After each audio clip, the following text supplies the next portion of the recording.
Obrigado, Jesus, por mais um dia em nossas vidas, marcado pela tua comemoração. Um nascimento que traz esperança aos corações humanos, que esquecem muitas vezes os problemas difíceis, as lutas, que esquecem as angústias de todas as horas, para poderem enaltecer os valores da alma, aqueles que fazem parte da identidade de cada filho de Deus, que quando foi soprado, recebeu do Pai, em forma de sementes a se desenvolverem todos estes princípios. E então, querido mestre, em algum momento de um ano inteiro, parece que as pessoas param um pouco, ao menos para ouvir a tua mensagem, para falar o teu nome, para pensar na beleza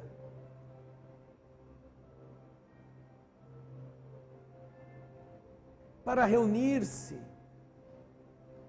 em família, uma reunião que não seja apenas um evento social,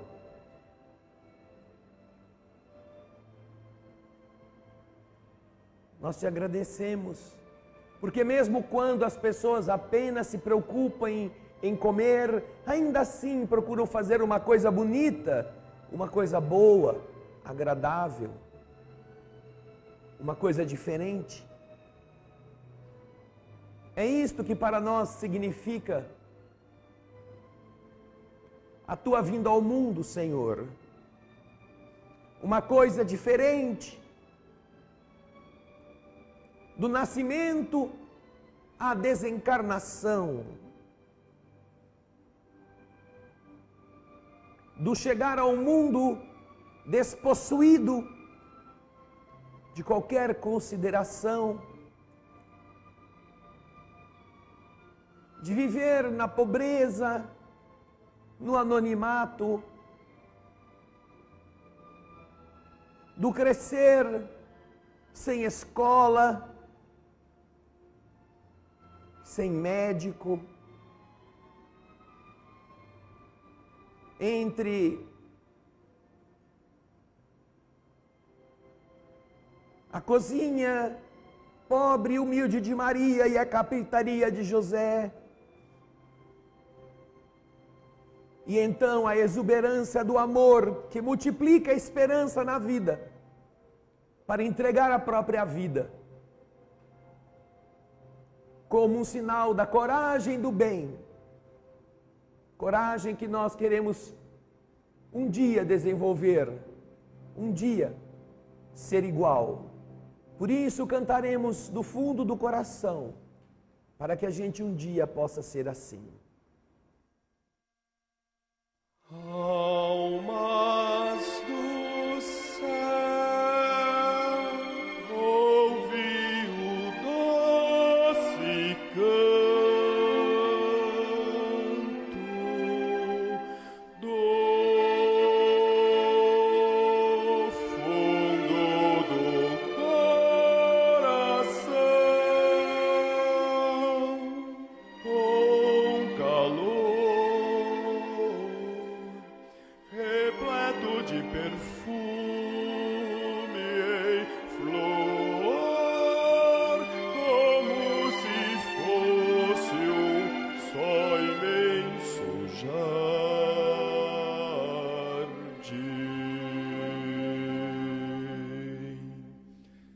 É a voz do bem que o Cristo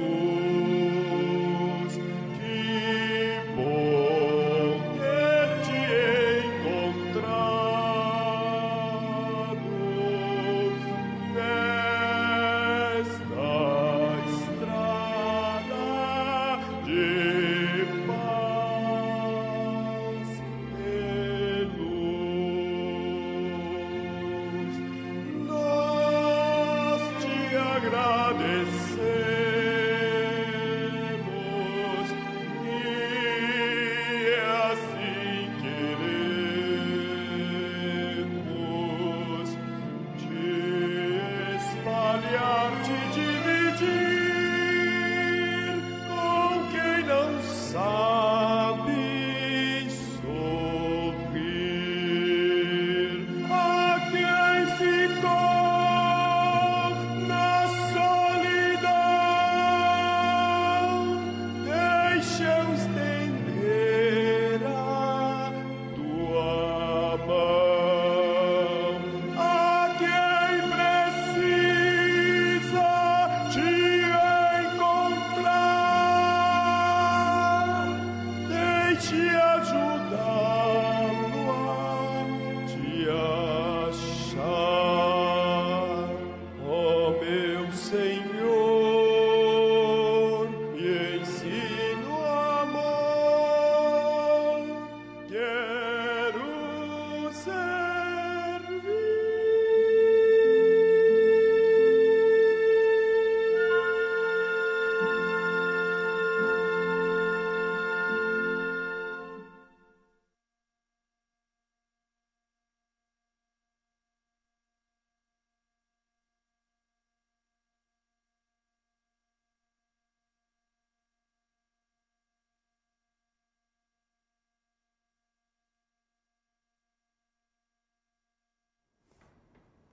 Gaspar, fala para os trabalhadores, os que não estiverem tomando conta da entrada, para virem para o salão, assistirem a palestra aqui.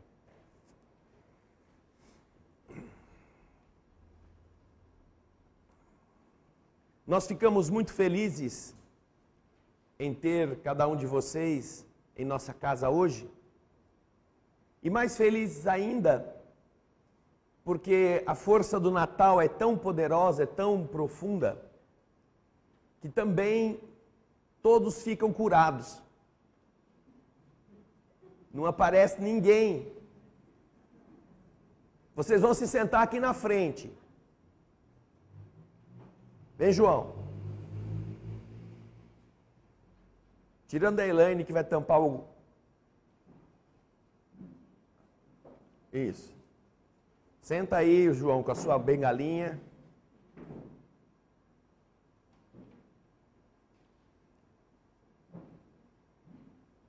Todos ficam curados, todos ficam bons.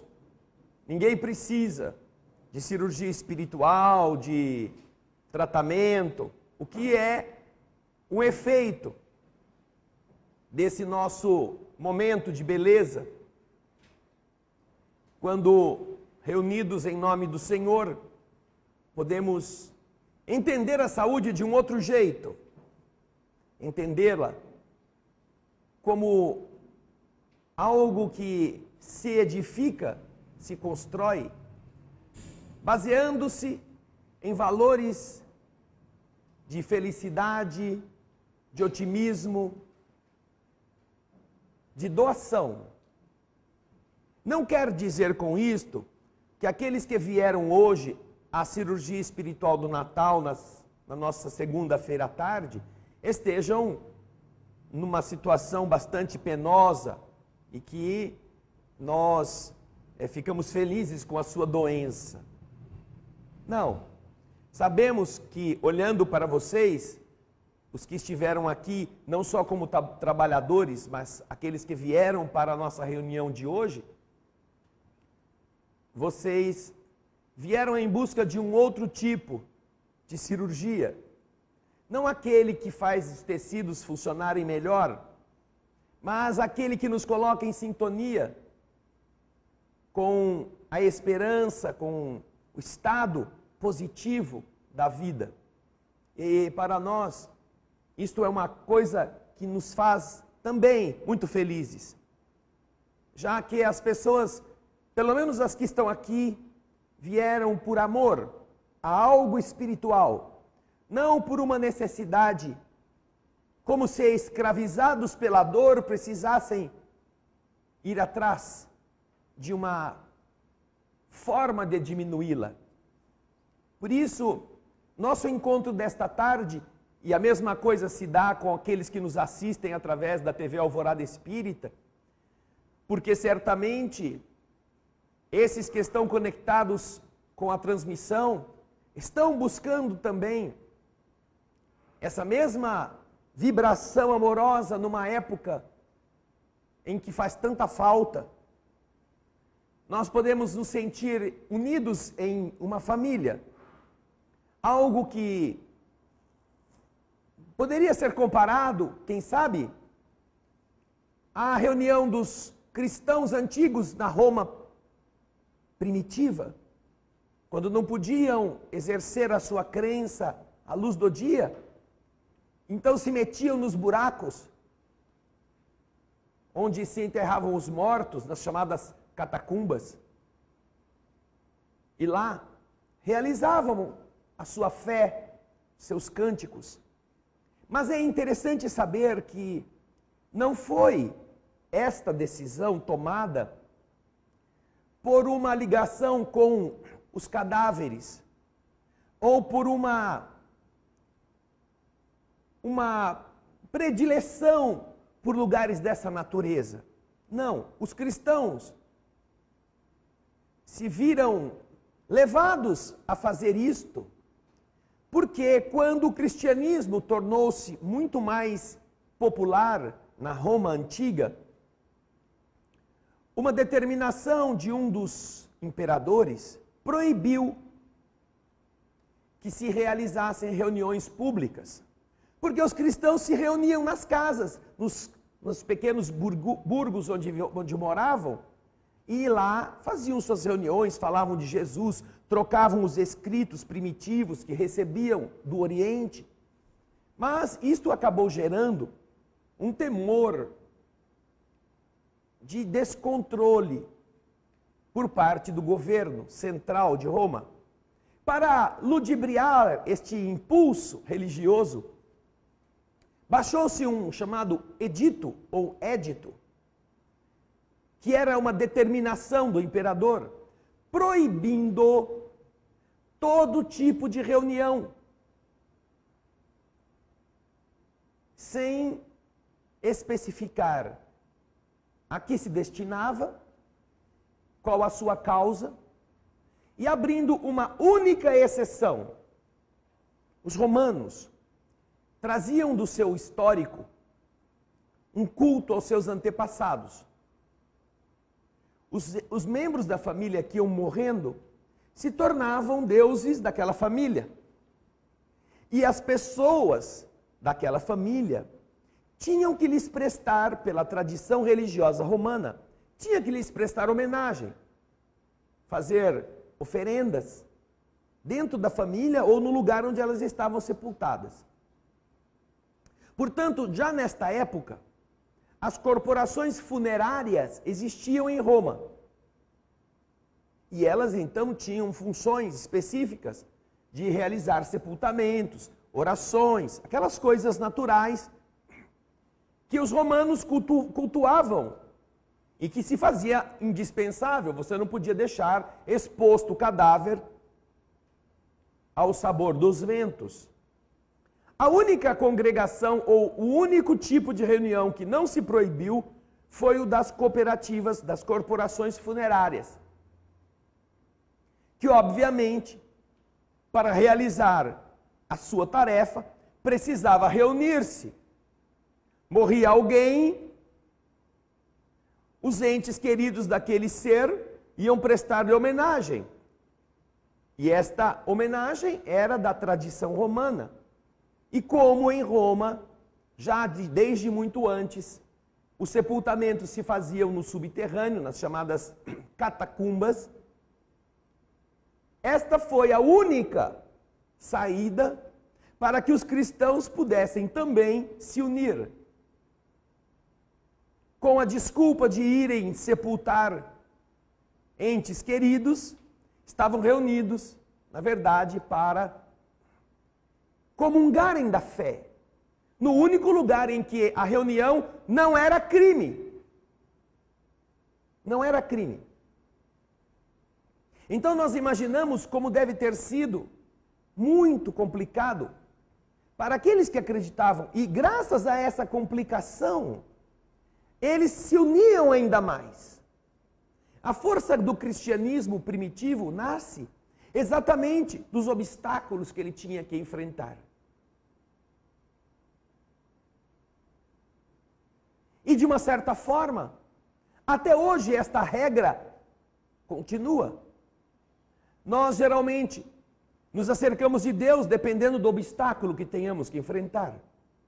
Não precisa mais ser na catacumba. Não é necessário mais que nos reunamos debaixo da terra. Mas quando não temos tantos obstáculos, nem os problemas são maiores do que as vantagens, porque quando são maiores a gente vai atrás da divindade. Hoje, as pessoas que não têm tantos problemas ou que têm bastante outro tipo de expectativa, se veem tocados a seguir o impulso de suas outras intenções, a casa de Deus costuma minguar e ficar apenas com aqueles que de verdade buscam a espiritualidade de uma forma autêntica, sincera, espontânea. Não mais ir à casa de Deus porque eu preciso da cura, porque eu preciso me dar bem num negócio, mas ir porque se hoje é aniversário do nascimento de Jesus, que a tradição romana comemora, no dia dos mortos vamos ao cemitério, no dia dos santos vamos às igrejas com seus nomes, nos dias festivos visitamos as pessoas que aniversariam em suas casas. E quando o aniversariante é Jesus, nós não conhecemos um outro lugar no mundo em que se possa encontrar referência ao Senhor de forma mais direta. Não que só possa ser aqui, não. Na verdade, nós não precisaríamos de nada disto. Nós poderíamos cultuar a felicidade de ter Jesus em nossa lembrança e como horizonte dos nossos passos em qualquer lugar.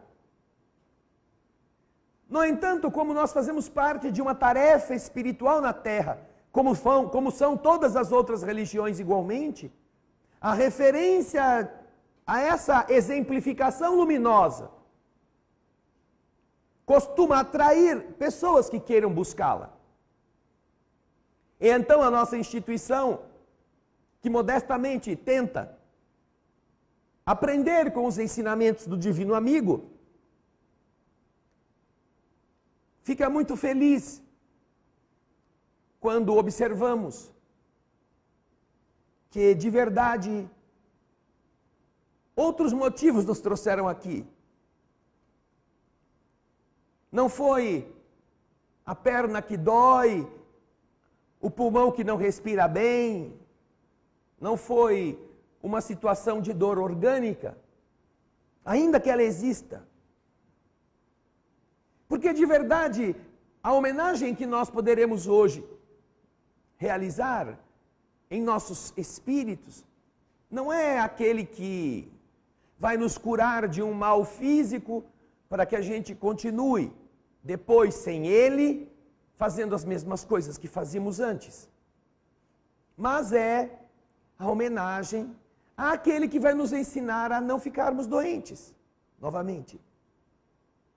Aquele cuja vivência poderá tornar-nos médicos de nós mesmos, fazer-nos sentir por onde caminharmos para administrar a nós mesmos com equilíbrio, dominar o nosso pensamento, que costuma ser, na verdade, um cavalo bravo, que dá os seus coices, os seus pinotes, e que depois o condutor costuma tentar explicar por que ele conduziu a carroça daquele jeito. Quando entendemos, então, essas questões, sabemos que as casas de Deus, que levam o cristianismo como a principal vertente, possuem em Jesus essa fonte inesgotável, abundante, que espalha luz por onde passa. Luz. Jesus era considerado a luz do mundo quando nasceu. Luz que é representada na manjedoura. As tradições religiosas, e todo mundo conhece, falam que uma estrela brilhou de forma diferente, indicando às pessoas o nascimento de alguém ou a chegada de alguém extremamente importante para o mundo. Essa foi uma luz que foi vista em todas as partes. E aqueles que eram afeitos a ler os astros naquela época, e que ao mesmo tempo guardavam em si uma ligação com o místico, o espiritual, sabiam que não era uma luz comum, não era uma luz vulgar, era alguém que chegava ao mundo. E estes 3 magos fazem uma viagem para reverenciar aquele que estava assinalado pela estrela. Luz, que faz com que, em todas as épocas depois, os homens entendessem a chegada do Divino Mestre como sendo a encarnação da luz.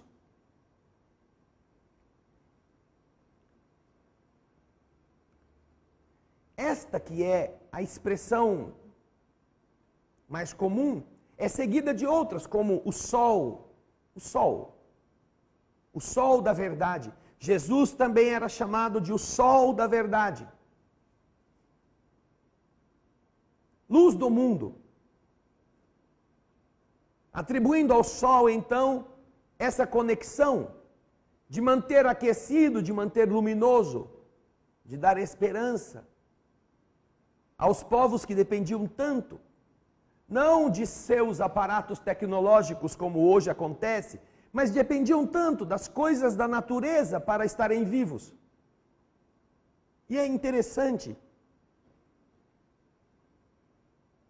porque há uma conexão muito intensa entre o que Jesus significa e o que os homens, antes mesmo de Jesus, entendiam em relação à luz. Estes nomes, Jesus, o sol, a luz do mundo, o sol da verdade,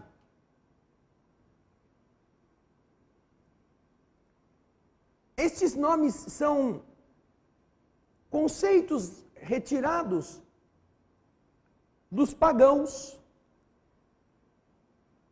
A palavra pagão, que muitas pessoas não sabem usar a não ser como xingamento, na verdade, quer dizer camponês. Paganos era o homem que estava ligado ao campo, que arava, que plantava, e que por causa disso dependia extremamente da natureza.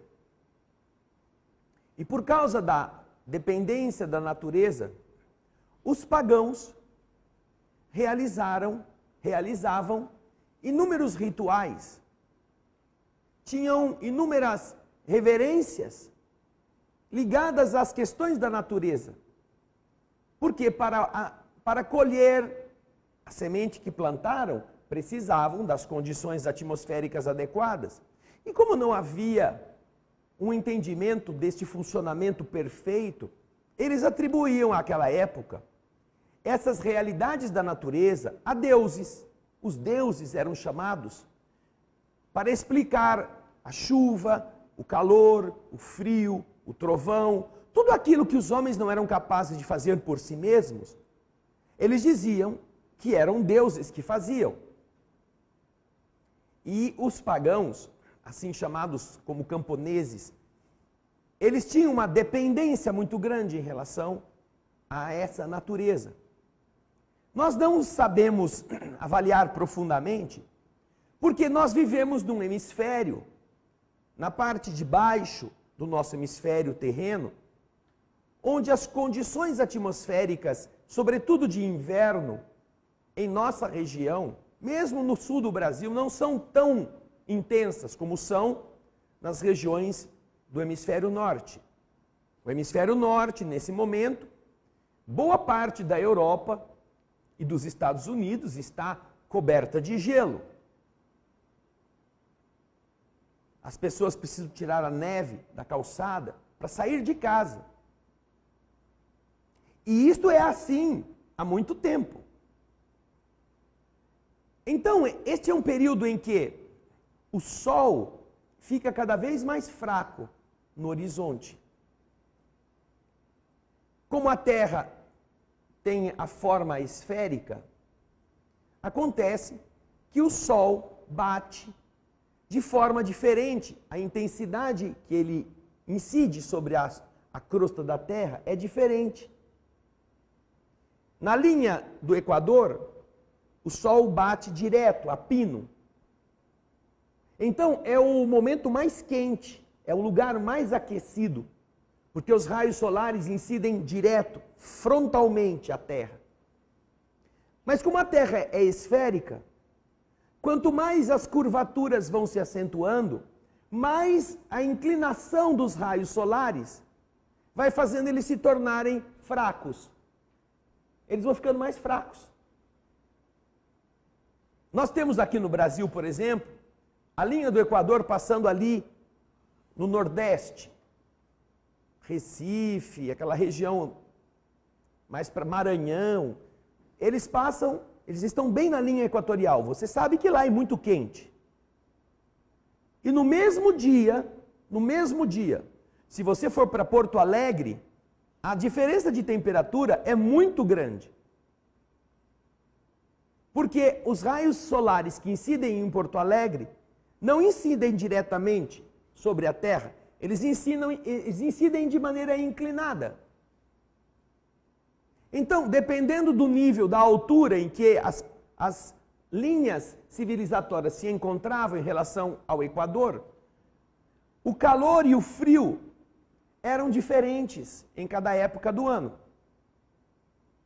Lá no hemisfério norte, na parte, por exemplo, você chega na América Central. A América Central está no hemisfério norte. Nicarágua, Honduras, Guatemala, El Salvador, México. Não neva. É uma região quente, equatorial, tropical. Cuba, as ilhas do Caribe são conhecidíssimas por causa dessa temperatura. Mas aí você começa a chegar na Flórida, ainda é quente. Flórida, Nova Orleans, aquela região das... o Raul está mostrando aí. Deixa eu ligar minha TV aqui do corredor, que eu estou sem TV. Ele está mostrando, obrigado Raul, a incidência dos raios solares na esfera. Mas ele não está mostrando aí, essa imagem não está mostrando a diferença de inclinação dos raios. Só está mostrando como são os dias e noites. Mas salva essa imagem aí, Raul, que é interessante. Então o que acontece? Que os pagãos, na parte do hemisfério norte, eles tinham que enfrentar uma situação muito complicada. Eles dependiam da comida, do que eles plantavam. E aí ia acontecendo que a cada dia, se você está aqui em Campinas, e você marca todos os dias onde o sol nasce, você começa a ver que o sol nasce um dia aqui, no outro dia um pouquinho mais para cá, e assim ele vai andando no horizonte. Cada dia, o sol anda 1 grau. 1 grau. Por que o sol anda 1 grau? Não é que o sol anda 1 grau. Vocês vão se lembrar da aula de geometria no colégio.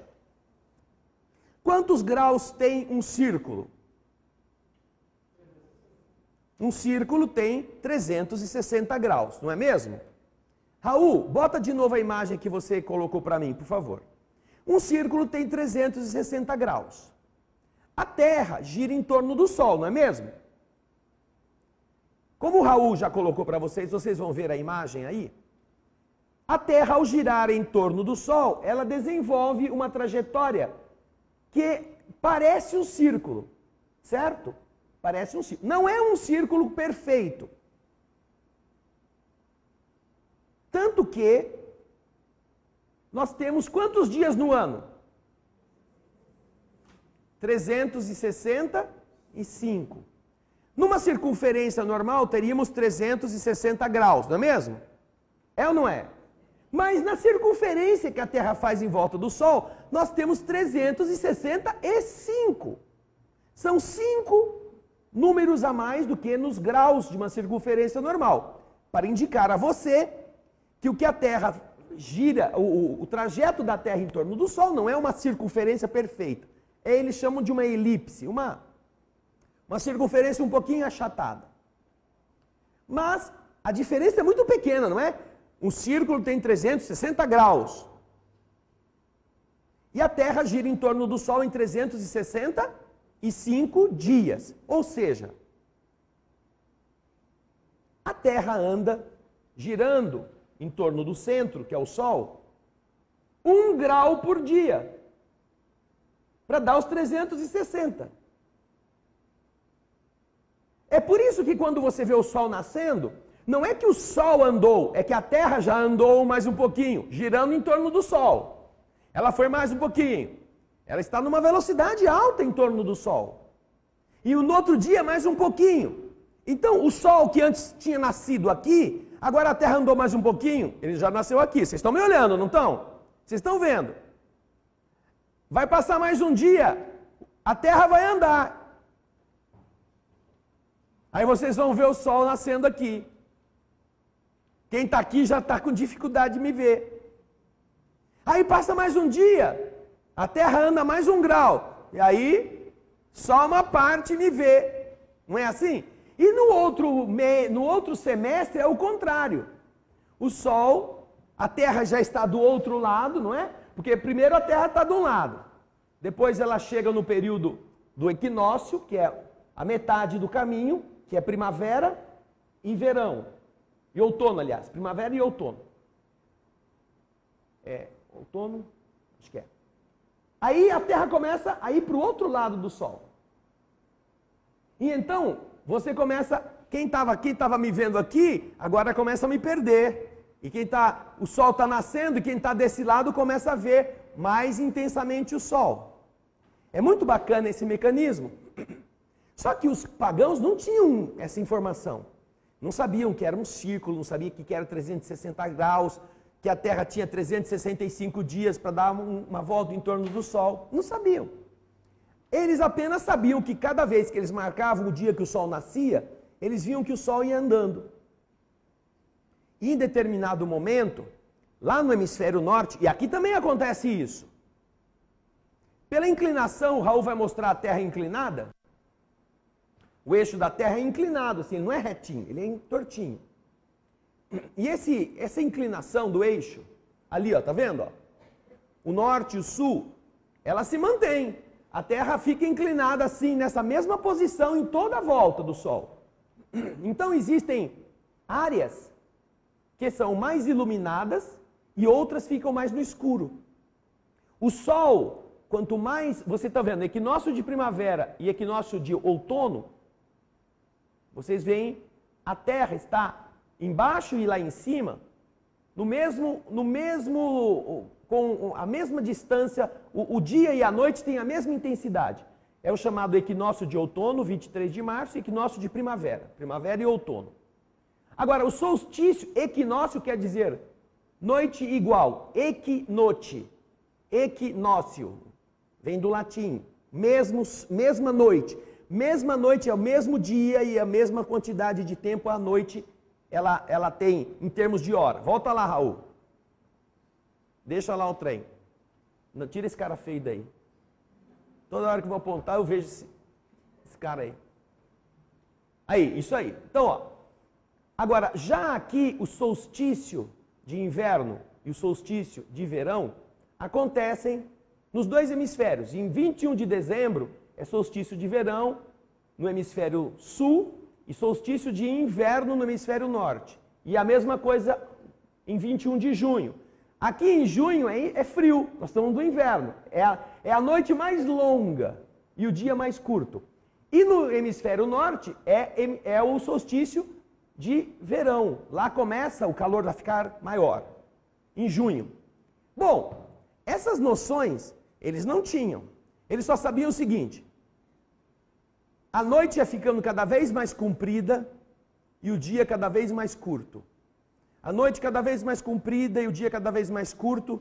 E eles olhavam, o sol nascia aqui, fazia assim no horizonte e já se punha aqui. Ele nascia aqui, fazia assim, já se punha aqui. Então eles ficavam preocupados, porque eles dependiam do sol. Eles achavam, no começo, que podia acontecer do sol ir embora. E aí eles iam ficar sem luz, sem calor, não iam poder plantar. Imagina você morar na geladeira. Nesse momento nós estamos no hemisfério norte com frio danado. No tempo dos pagãos também era assim. Mas não tinha estação meteorológica, não tinha satélite explicando para eles como vai ser o tempo amanhã. Eles não sabiam. Eles só sabiam que o sol ia ficando cada vez mais fraco e a noite cada vez mais longa. E as plantas então começavam a morrer. As plantas iam morrendo, iam morrendo, iam morrendo, iam secando. Aí acontecia uma coisa interessante. A minha cabeça aqui é o sol, tá? Vocês vão ver aqui, ó, na ponta do meu dedo, você tem a terra. Enquanto vocês estão vendo a terra aqui, ó, a ponta do meu dedo, vocês estão vendo andando. Não é? Vocês estão vendo andando. Mas quando a terra chega neste ponto, vocês não veem mais a terra andando. Enquanto ela está fazendo a curva, parece que ela está reta. Enquanto ela está fazendo essa curva aqui, ó, vocês que não estão enxergando, o sol vai vir mais para cá. Enquanto ela está fazendo a curva, você não vê mais ela ir mais para o lado. Enquanto ela está vindo aqui, ó, vocês estão vendo a terra andando, está indo cada vez mais para o lado em relação ao sol. Mas quando ela está começando, do nosso ponto de vista, a fazer a curva, você não vê mais ela andando. Parece que ela parou. E aí ela começa a voltar. Quando ela começa do outro lado a voltar, aí você vê ela andando. Você vê ela andando. Quando chega aqui nesse ponto, de novo parece que ela para. Ela não vai mais para lá. Porque ela ela vai e volta, ela vai e volta. E é interessante, porque a Terra está acompanhando o movimento do Sol. O Sol também se move. Aí o que acontece? Quando chegava no solstício de dezembro, os caras já precisavam comer, as comidas dele estavam tudo seca. A neve toda cobrindo o chão. O sol cada vez mais fraco. Então eles marcavam cada vez, será que o sol vai embora? Será que o sol vai embora? E eles percebiam que durante 3 dias, o sol nascia no mesmo lugar. Ele não ia mais para a direita. Ele parava. Ele não saía daquele, ele nascia aqui hoje, nascia aqui amanhã, nascia aqui depois de amanhã, e só depois ele começava a voltar. Ele começava a voltar. Então vejam só, ele estava indo cada vez mais para um lado. De repente, ele parava 3 dias, ele não ia mais. E aí, o que acontecia? Ele começava a voltar. Para quem está olhando numa linha de horizonte, é assim que você vê. O sol começa a vir, de repente ele para, e depois de 3 dias ele começa a voltar. É a visão linear, não tridimensional. Então, o que eles faziam? Quando chegava nesse período, que eram 3 dias, Eles abriam suas casas, eles faziam festas, eles faziam fogueiras imensas, eles se vestiam com roupas coloridas. E eles queriam ajudar o sol, eles achavam que eles precisavam fazer essas fogueiras para dar força, calor, para o sol começar a voltar. Por isso que eram comemoradas essas festividades, nesta época, pelos pagãos. Porque eles tinham medo que o sol deixasse de esquentar a terra e que eles não tivessem mais como plantar e não tivessem como sustentar suas famílias, dar comida para os seus filhos. Então você já imagina que desde aquele período, a ligação dos homens com a luz e com o calor já era fundamental para a existência. Já era alguma coisa extremamente vital. E é por esse motivo que, usando estes conceitos, colocou-se também os mesmos qualificativos em Jesus. Jesus é a luz que ilumina. É o sol da vida, a luz da verdade, ou o sol da verdade, a luz do mundo. O Senhor é chamado desta forma porque Ele representa exatamente a saída da treva e do frio morais, em termos evolutivos, em termos de civilização, e o regresso à esperança de um período melhor. E então, quando isto pôde ser entendido desta maneira, e não foi logo no começo, logo depois que Jesus nasceu, não era assim.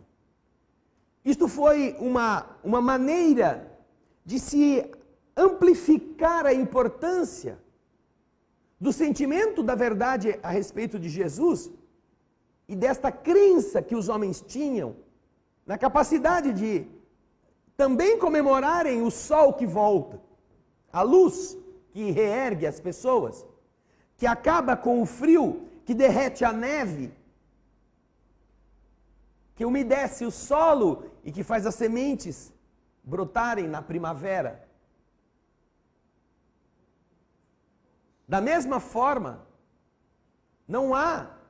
nós não temos no hemisfério sul, por mais que estejamos em uma terra bendita, como todas as terras do mundo, nós não temos uma natureza com a exuberância que existe nos lugares que passam pelos climas ásperos do inverno. As plantas que vão voltando naturalmente à vida depois de estarem submersas ou enterradas sob grossas camadas de neve, e que elas têm que aguentar aquele período, quando elas percebem que está esquentando, é como um grito de liberdade. Então elas saem da terra, esfuziantes, e elas saem com um vigor desafiado pela morte, que elas aprenderam a superar. De novo encontramos Jesus vencendo a morte. O vigor da vida, que não tem medo nem das injustiças, não tem medo da traição, seus amigos.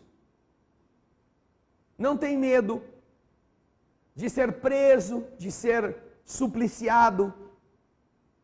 Percebamos de novo que também esse sistema se adequa perfeitamente ao sentido de Jesus.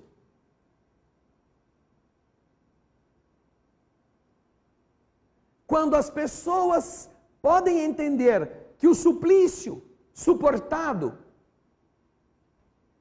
faz eclodir um espírito extremamente melhor, extremamente mais forte, extremamente glorioso. Nós percebemos o que Jesus queria dizer quando anunciava aos seus amigos quê? Ele iria embora no terceiro dia. Ele iria embora na morte, mas voltaria no terceiro dia. Voltaria no terceiro dia. Olha só que interessante. O sol vai, para 3 dias. E depois do terceiro dia, começa a voltar. Ressurge. Vai surgindo no horizonte, cada vez mais exuberante, cada vez mais forte.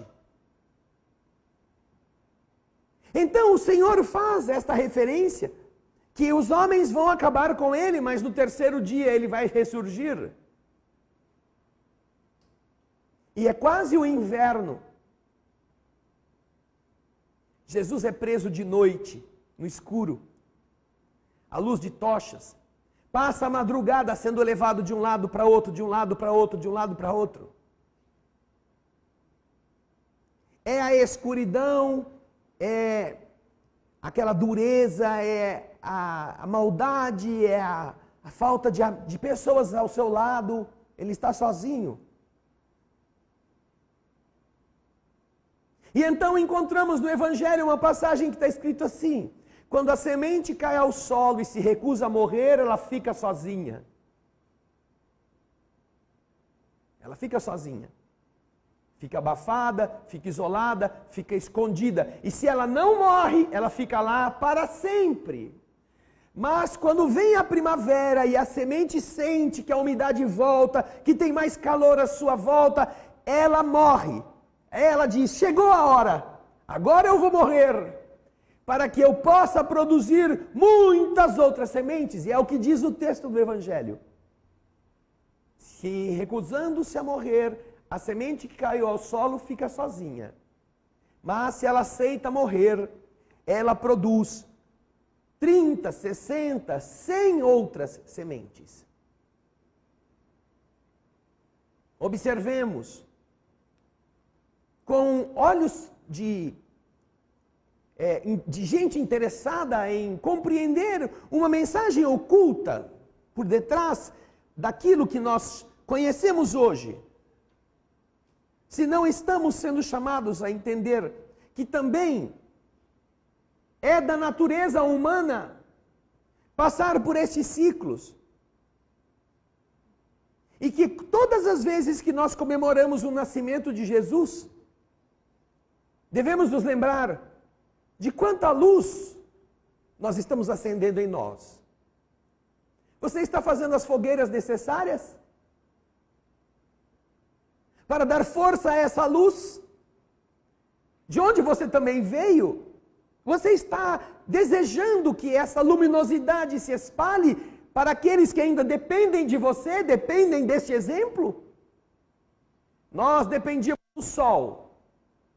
Precisávamos que o sol não fosse embora. Os pagãos faziam isto.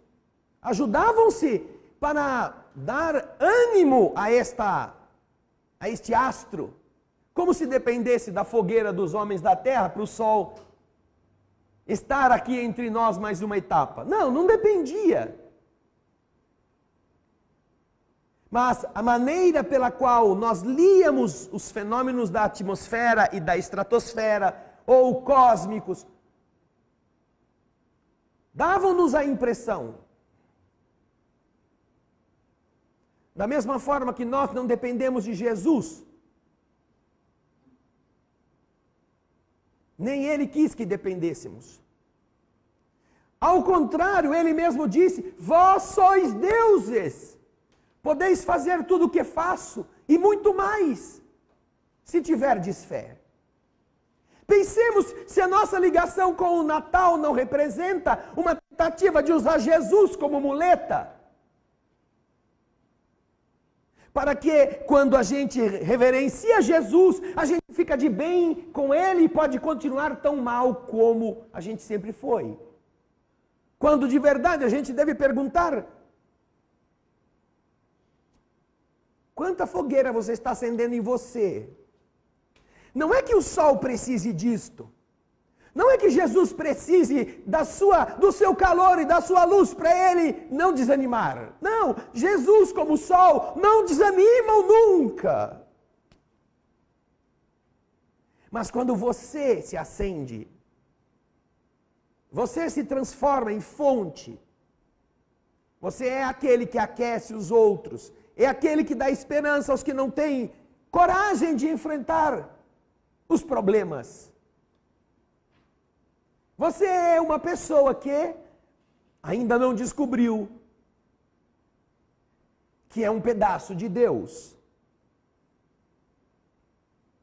Por falar nessa questão de acender, de ter este sol, nós queremos, neste momento em que nos unimos em festa de Natal, lembrar-nos do nosso querido Alípio. Vocês vão ver o Alípio na tela. O Alípio que talvez esteja nos assistindo. Esse é o nosso companheiro. É o trabalhador da doutrina que leva a luz do sol para aqueles que ainda não entenderam que podem ser fogueiras. É o nosso querido companheiro que aqui de vez em quando aparece e que ao longo de tantos anos nos tem ajudado com o seu exemplo de coragem, de denodo, de devotamento, de força. E vocês vão ver ao lado dele a sua esposa. Porque naturalmente, para realizar algo como o ideal de levar luz, de ser luz, não é alguém que sozinho se faça. Se você não tiver a lenha, a fogueira não pega fogo. Se você não tiver a chama, a lenha não se encandece sozinha. E aí nós temos os dois nossos queridos, Alípio e Ana. Lenha e fogo. Aliás, ela está bem de fogo aí, não é? Ó? De fogo na roupa. Bem de fogo no vermelho. A Ana não bebe, então não vão achar que ela está de fogo por outro motivo. Essa mulher que está aí também já venceu o câncer, já extraiu um seio. É quem dá apoio ao Alípio quando ele tem que viajar para fabricar os livros espíritas. É a companheira que o apoia junto dos filhos que amam, da instituição na Venezuela que lutam para dar comida aos miseráveis. E se havia miseráveis naquele tempo, imagina hoje.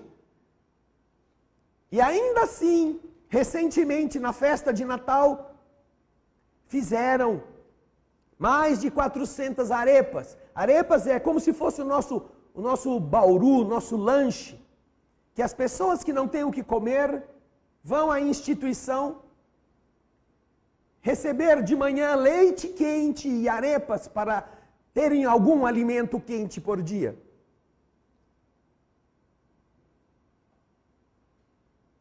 Nós já tivemos muitas experiências lindas com este casal. Seja da pintura mediúnica, seja das tarefas doutrinárias, seja da convivência em seu lar. Alípio e Ana, nossos pequenos sóis. Mas que também, como vocês podem ver, tem que passar por períodos em que parece que o sol vai ficando fraquinho, em que parece que o sol vai ser levado embora e a gente vai ficar no frio. E é este o nosso motivo de estarmos também recordando essas histórias, porque o Alípio foi camponês. O Alípio nasceu em Ilhas Canárias, junto com a Ana, que também nasceu na mesma ilha em que ele nasceu. Suas famílias eram vizinhas, mas eles não se conheciam. Imagine, nascerem em Ilhas Canárias e não se conhecerem, só se conhecerem depois, em Caracas, na Venezuela, décadas depois. Mas lá em Ilhas Canárias, seja a Ana, seja o Alípio, trabalhavam, tinham que viver do campo. Dependiam das condições atmosféricas brutas, varridas pelo vento do Atlântico, expostas que eram e que são até hoje estas ilhas. São desafios para você conseguir extrair do solo pedregoso, vulcânico, as coisas que precisa para comer. Para ir à praia, você tem que descer vários e vários metros ou até quilômetros até chegar lá. Não existe essas areias que aqui nós temos em todas as praias. Você tem que chegar por um caminho, ali estão pedregulhos grossos, onde você vai poder se banhar, e o mar é violento. Aí depois de você quase morrer afogado, você tem que morrer na subida de volta. Mesmo para se divertir contra o Alípio. Era uma tarefa difícil. Para você conseguir cultivar a uva, que em alguns lugares os terrenos vulcânicos facilitam, você não podia plantar uma parreirinha, regar e depois voltar no dia seguinte para ver. Não, porque o vento já tinha raspado ela do cenário. Você tem que fazer uma parede de pedra em volta. Se você não levantar um muro de mais de 1,20 m, 1,30 m de altura, essa parreira nunca vai produzir nada. E então no buraco você tem que cavar mais um pouco para ficar um pouco mais fundo e plantar a parreira ali. E aquele muro circular protege do vendaval constante que vem. E aí está um pé de uva. Mas você não consegue fazer uma garrafa de vinho com um pé de uva. Nem dá para fazer um suquinho. Você precisa de muitos, então as pessoas tinham que fazer, se você olhar determinadas áreas das Ilhas Canárias do alto, você vai ver um monte de semicírculos assim, ó. Se você vem de avião ou mesmo de satélite, você pensa, nossa, o que será que é aquele bicho que fez aqueles... Não, não é bicho, não. São esses semicírculos das paredes dos parreirais.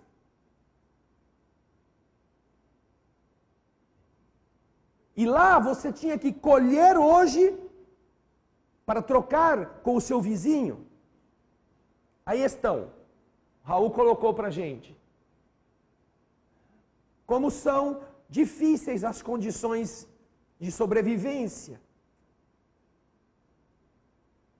O Alípio conta uma história interessante que acontece lá. E aconteceu com ele quando criança. Todos tinham muita dificuldade de alimentação.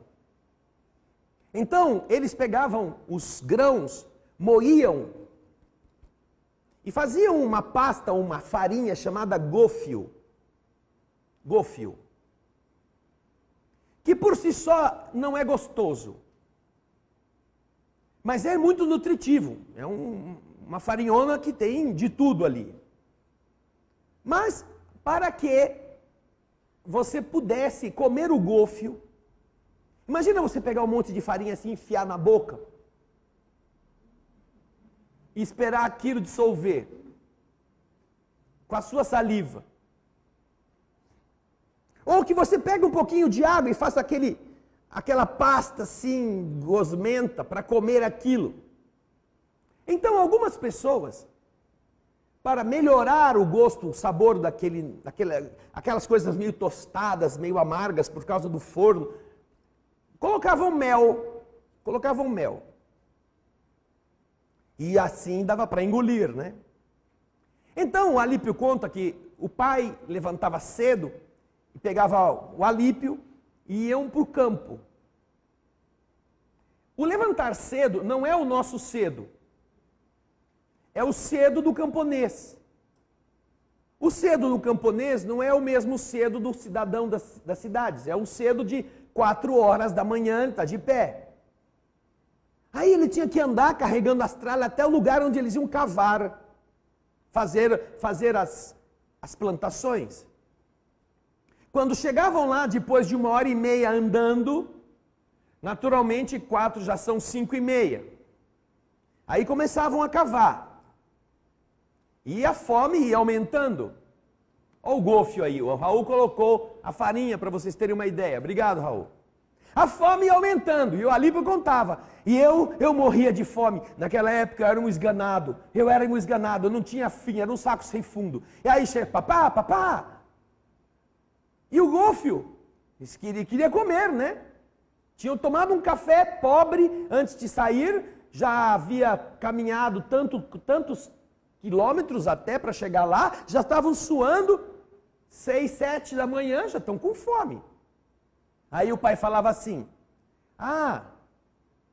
mamãe vai trazer la miel. Mamãe vai trazer o mel. Que bom. Então vai, continua, né? Com a enxada. Mais meia hora, 40 minutos, 50 minutos, mais uma hora. Papá, il gofio. Calma, filho, calma, hijo. La mamá vai chegar com la miel. Já vem a mel. O mel já vai vir. Tá bom, então. Tá esperando. Trabalha mais uma hora. Quando é 9h30, 10 horas da manhã, ele não aguenta mais. Papá. Cadê o golfio? Não, dá o golfio aqui que eu vou comer assim mesmo. Aí o papai fala para ele, chegou la miel. O mel era a fome mesmo. A fome que faria você comer até pedra, se precisasse. Então, esse esforço de ter que viver desde esse começo assim, naturalmente, pode ser enquadrado a esse mundo de alguém que precisa conhecer a natureza, que precisa ver os ciclos da natureza, que precisa enfrentar obstáculos e passar por eles, retomar no ano seguinte. E esta é a condição do Alípio e da Ana, esses que você vai ver de novo, nossos queridos irmãos, como exemplo disso que é entender o ciclo da vida, o ciclo que faz em um momento você estar saudável e produtivo, e no outro momento você estar doente e produtivo, dentro das suas condições. Ou respeitar o momento em que a natureza diz, espera, aguarda, nós vamos derreter a neve quando chegar a hora. E quando a neve derreter, de novo a planta vai surgir vigorosa. E o nosso dia de Natal, este nosso encontro de Natal, nós gostaríamos muito que fosse uma homenagem a este casal, ao Alípio e a Ana, a senhorita Ana. Porque eles são exatamente estes que passam pelos invernos da vida e ressurgem como sementes que aceitam enfrentar os problemas sem desânimo. E antes de vir para cá, nós recebemos deste casal, para transmitir a todos vocês os votos de Feliz Natal. Feliz Natal, do Alípio e da Ana. Na foto que nos mandaram, e que vocês estão vendo aí, o Alípio, faz 6 meses, está um pouco mais delgado, porque está em um tratamento de saúde bastante rigoroso. Não tem câncer. Está magrinho assim. Mas é que ele está naqueles 3 dias, sabe aqueles 3 dias?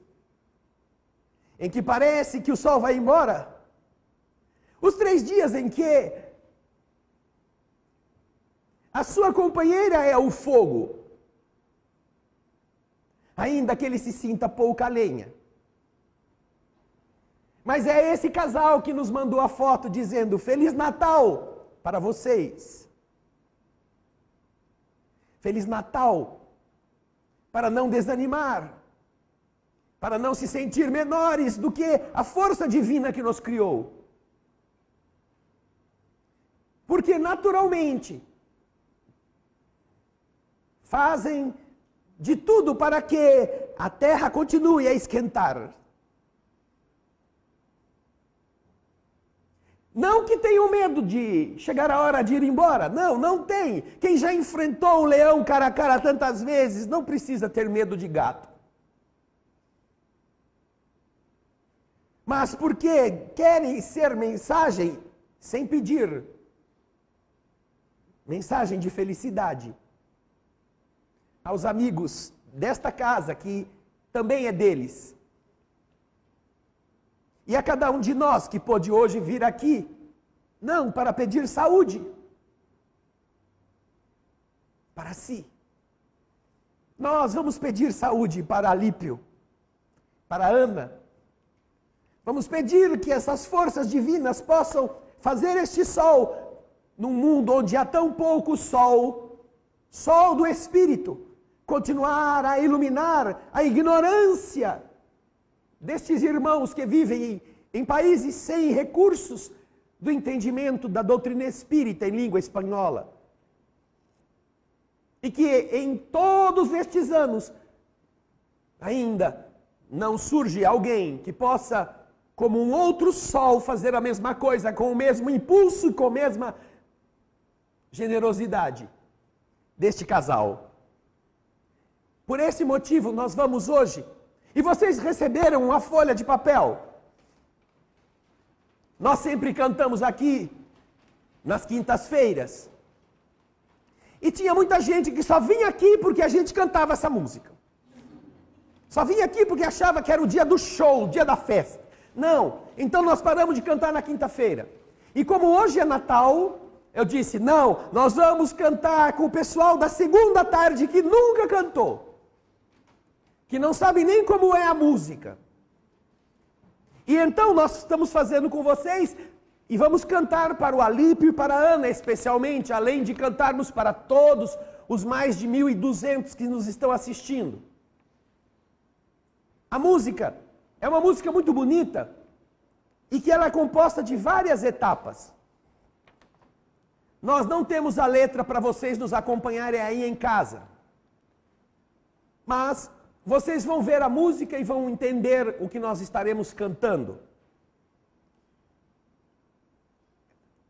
Não há dificuldade em compreender os diversos momentos da entrada da música. Entra com o primeiro lá, lá, lá, depois vem o canto solo, que a gente vai repetir isto aqui. Senhor, que alegria poder hoje estar aqui, sentindo o teu amor e todo o bem que vem de ti. Como se fosse a manjedoura do teu nascimento, acolhendo a luz do céu, que volta à terra neste momento, para encher de esperança o nosso ser. Depois temos palminhas, sininhos que não serão sininhos, serão palminhas.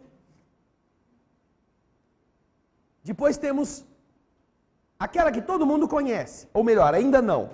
Nós temos a quarta música, que tem esta letra. Quanta dor e agonia vivem sem a gente ver.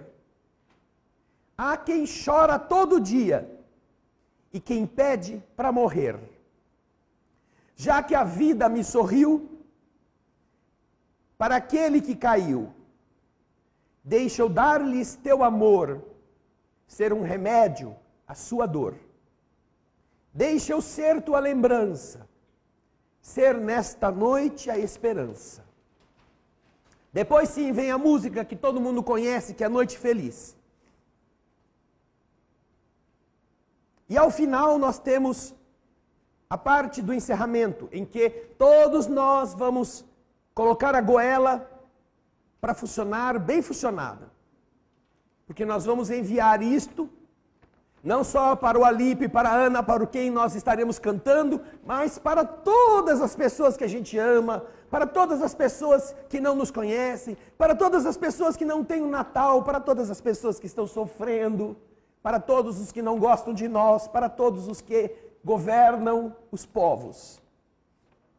Então, não é muito difícil, e todos nós vamos ficar de pé. Vocês que estão no fundo, se quiserem vir mais para frente, podem. Assim a gente fica todo mundo mais aqui reunido na manjedoura. Vocês querem que a gente leia todo mundo junto? Para vocês fazerem um teste, um treino? Vamos lá, ó. Vamos ler o canto solo. Senhor, Senhor, que alegria poder hoje estar aqui, sentindo o teu amor e todo o bem que vem de ti, como se fosse a manjedoura do teu nascimento, acolhendo a luz do céu que volta à terra para encher de esperança o nosso ser. Quanta dor e agonia vivem sem a gente ver. Há quem chora todo dia e quem pede para morrer. Já que a vida me sorriu, para aquele que caiu, deixa eu dar teu amor, ser um remédio à sua dor. Deixa eu ser tua lembrança, ser nesta noite esperança. Noite feliz, todo mundo já sabe, não é? E depois, a parte final, em que nós vamos caprichar, hein? Quem não caprichar não vai receber o passe depois. Chantagem cristã. Ó Jesus, quanta alegria! Ó Senhor, quanta harmonia! Só você pode ser nossa esperança, nossa paz, nossa luz. Por isso, todos nós vamos gritar, para que o mundo inteiro possa ouvir e sentir já. Sede bem-vindo, ó divino amigo, a todas as pessoas, a todas as nações, a toda a humanidade. Um feliz Natal. Ok? Vamos lá, Gaspar? Vamos lá, você que está nos ouvindo, nos assistindo, curta conosco, vibre conosco, sinta conosco. Vamos lá. Mais alto.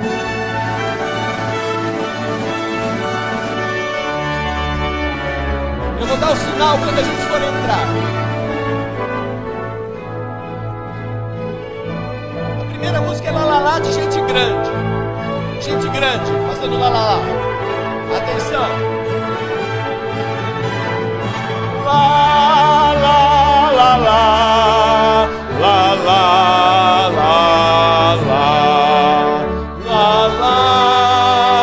la la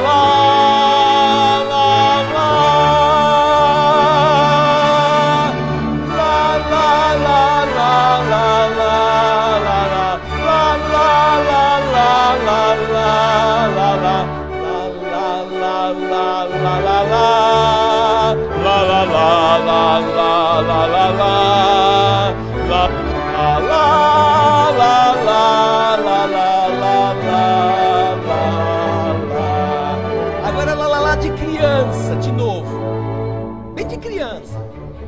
Lá lá lá lá lá lá lá lá lá lá lá lá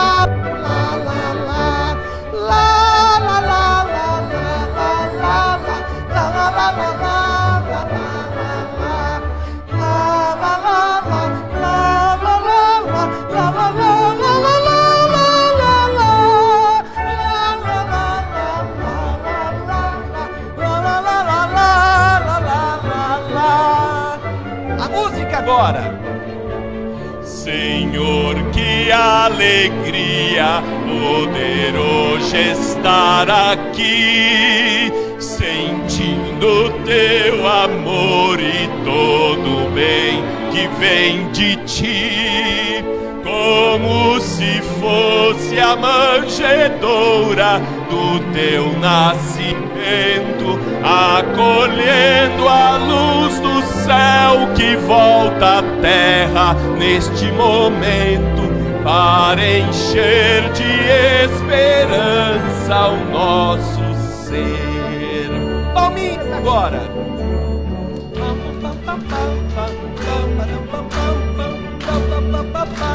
No ritmo.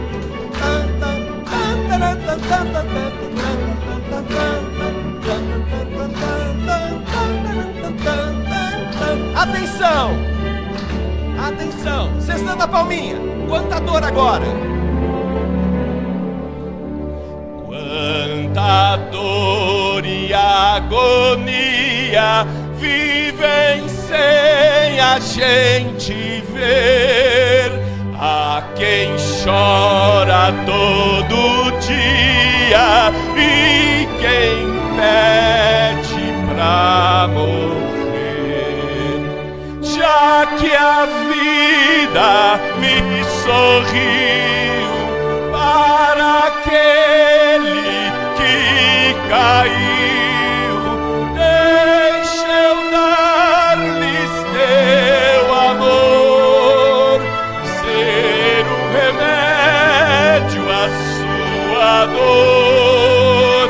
Deixa eu ser tua lembrança, ser nesta noite a esperança. Agora todo mundo conhece. A que vem agora é a noite feliz. Noite feliz, dia feliz, vida feliz. Alipe e Ana felizes. Noite feliz, noite feliz, ó Senhor, Deus de amor, pobrecinho nasceu em Belém. Eis na Lapa Jesus, nosso bem. Dorme em paz, ó Jesus.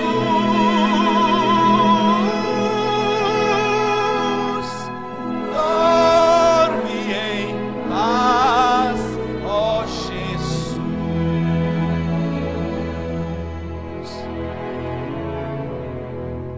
Agora parece que vai nascer o céu, o sol, as estrelas vão indo embora, o sol vai aparecendo. Aqui as pessoas se sentem felizes, se sentem despertas para uma primavera que se aproxima. Quando o sol esquenta a neve derrete. E então os sininhos tocam e as pessoas sentem de novo vontade de viver, sentem alegria no coração, dão valor às coisas que antes não valorizavam. Vem nascer o filho, vem nascer a alegria do lar, vem ter vontade de amar de novo, preparando a lembrança do aniversariante, aquele que é Jesus, que nos ampara sempre, que a gente vai dizer agora. Mais alto, Gaspar. Ó Jesus, quanta alegria, ó Senhor, quanta harmonia. Pode ser nossa esperança, nossa paz, nossa luz. Por isso todos nós vamos gritar, para que o mundo inteiro possa ouvir e sentir já. Seja bem-vindo, ó divino amigo, a todas as pessoas, a todas as nações, a toda a humanidade, um feliz Natal! Feliz Natal! Feliz Natal! Feliz Natal! Podem se abraçar! Feliz Natal!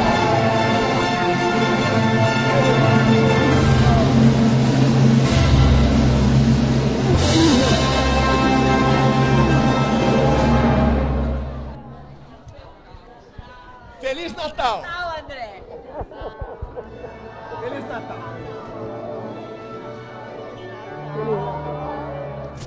Feliz Natal! Felicidades!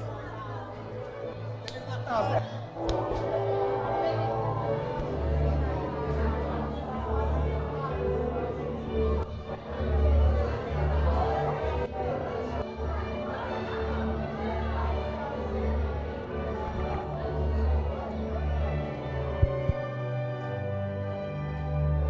que vocês possam sentir alegria de verdade. Alegria que não precisa de comida nem de bebida. Só precisa de bondade. Só precisa de vontade. Quantas pessoas às vezes não passaram um Natal bom porque não ganharam o presente que pediram? Quantas pessoas estragaram o Natal porque tinham outros planos para ele e se deixaram amargar por coisas tão pequenas? Que cada um possa se lembrar que todo dia você pode fazer isto. Todo dia você pode fazer uma pessoa ficar feliz porque você existe e porque ela existe. Não porque você é agradado ou agradada. Não porque você consegue ter aquilo que você esperava ter. Não. Certamente que o nosso querido Alípio não esperava precisar fazer um tratamento que o deixasse com 65 quilos. Mas não foi isso que impediu que ele desejasse a todos nós um Feliz Natal. Porque esse é o Alípio. Essa é a Ana. Esses são os que nós amamos. Não é o corpo.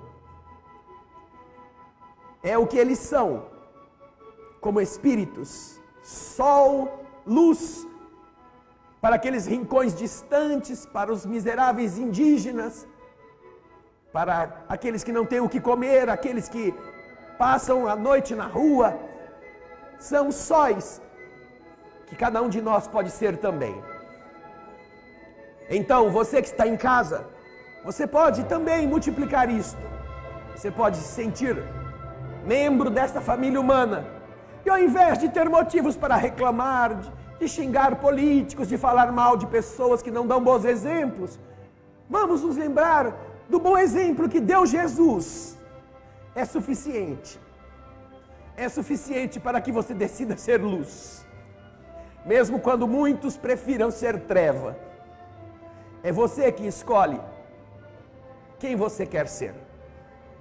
Você em casa, receba o nosso carinho, nossa gratidão, nossos votos de amor sincero, não apenas neste Natal.